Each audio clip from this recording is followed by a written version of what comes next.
দল ঘোষণার পর উইন্ডিজ সিরিজের প্রস্তুতিতে গতি এসেছে। শুরু হয়ে গেছে ক্রিকেটারদের ফিটনেস টেস্ট। মিরপুর ইনডোরে প্রথম দিন টেস্ট দিয়েছেন 12 জন। এবার বিপ টেস্ট নয়, ইয়ো টেস্টে যাচাই হচ্ছে ফিটনেস, যেখানে সর্বোচ্চ 20.6 স্কোর শান্তর। প্রথমবার জাতীয় দলে ডাক পেয়ে উচ্ছ্বসিত ইমন ও শরীফুল। প্রস্তুতি ম্যাচের সামর্থ্যের প্রমাণ দিতে চান যুব বিশ্বকাপ জয়ী দুই তারকা।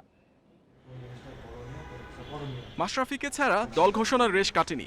মিরপুর হোম অফ ক্রিকেটে এখন ব্যস্ততা উইন্ডিজ সিরিজ নিয়ে। শুরু হয়েছে ফিটনেস টেস্ট, যুক্ত ছিলেন নিকলি ও হুলিয়ান কালেফাতো। তামিম, মুশফিক, মাহমুদুল্লাহরা তৈরি হচ্ছেন আন্তর্জাতিক প্রত্যাবর্তনের জন্য। চোট কাটিয়ে খেলার জন্য ফিট সাইফুদ্দিনের দিকে ছিল আলাদা নজর। আঙুলের চোট সেরে উঠতে সময় লাগায় দেরিতে হবে মুমিনুলের টেস্ট। ফিটনেস টেস্টে এসেছে নতুনত্ব। বিপ টেস্টের বদলে ইয়ো টেস্টে দেখে নেওয়া হয়েছে কার কি অবস্থা। সেখানে পুরনোদের সঙ্গে ইমন, শরীফুলদের মতো তরুণরাও রোমাঞ্চ নিয়ে অপেক্ষায় আছেন নতুন শুরুর জন্য। আসলে ফাইনাল স্কোর পর্যন্ত ভাবতেছি না, এখন পর্যন্ত ফোকাস হচ্ছিল এখানে দুইটা প্র্যাকটিস ম্যাচ আছে, ওই দুইটা ম্যাচে ফোকাস।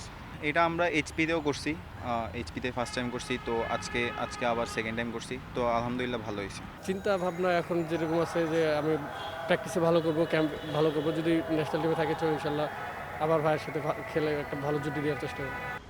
বৃহস্পতিবার হবে করোনা টেস্ট।